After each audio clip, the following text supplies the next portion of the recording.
Здраво, ова е 34-тото издание на Видеологија со Златко Ѓелевски, дигитален краток осврт за актуелни филмски остварувања, односно спонтана критичка анализа која е збир на први впечатоци илустрирани со подвижни слики. На денешниот репертоар е Happy End на Михаел Ханеке, во кој станува збор за членовите од семејството Лорен кои живеат во Кале и не се свесни за животот во бегалските кампови наоколу, затоа што се обременети од интригите на нивната буржујска животна сага.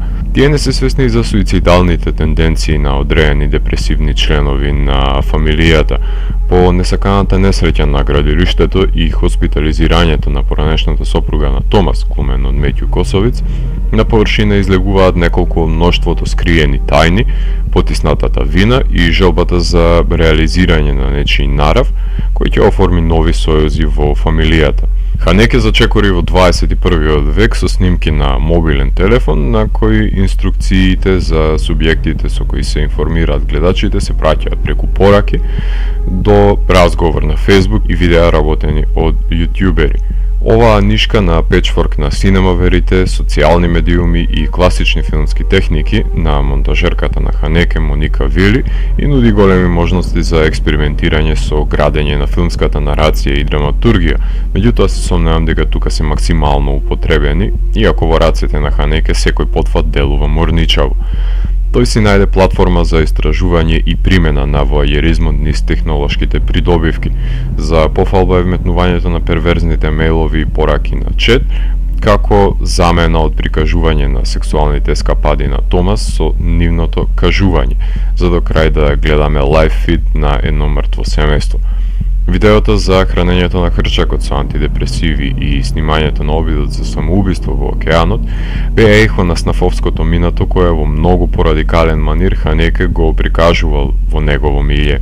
Меѓутоа, тука се забележува негрижата на егоцентричните родители, која раѓа социопати, и негрижата на беземпатичните деца за закрепостените родители кои ги прикриваат нивните грешки. Очовечувањето се прекршува во неколку случаи, сосема доволни за фрактура на фамилијата. Има неколку сцени во кои забележлива е поделбата на сталежите и нивните конфликти, при третманот на слугите и афроамериканските бегалци кои упаѓаат во кружокот на угледната класа, маргинализирани аспекти на филмот, но крупни проблеми за Западна Европа.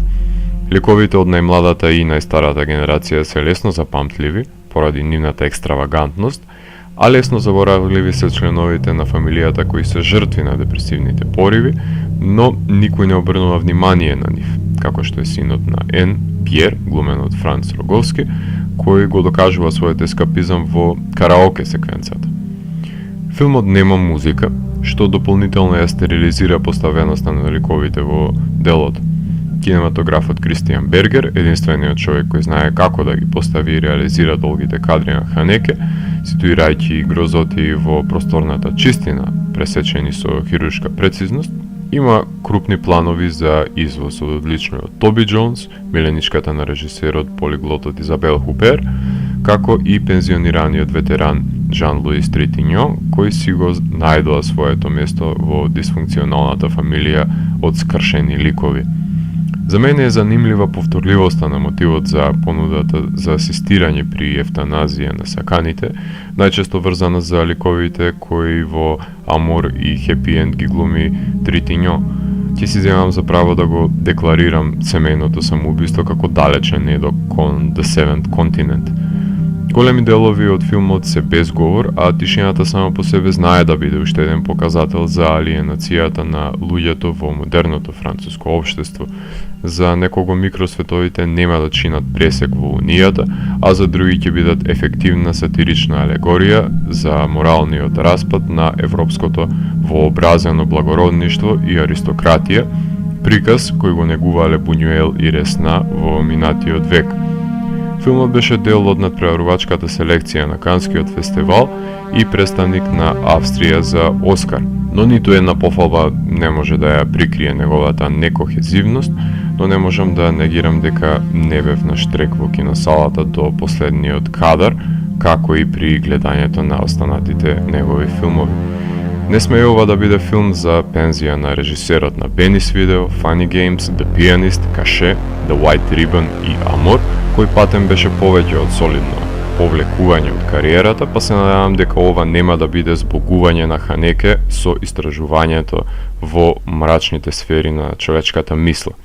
Ако морам да го евалуирам, тогаш Happy End од мене има 3,5 од 5. Доколку ви се допадна 34-тото издание на дигиталната архива Видеологија, лајкувајте го видеото, споделете го и следете го каналот. Посегнете и по останатите рецензии на виртуелната полица. Ви благодарам за вниманието. Поздрав!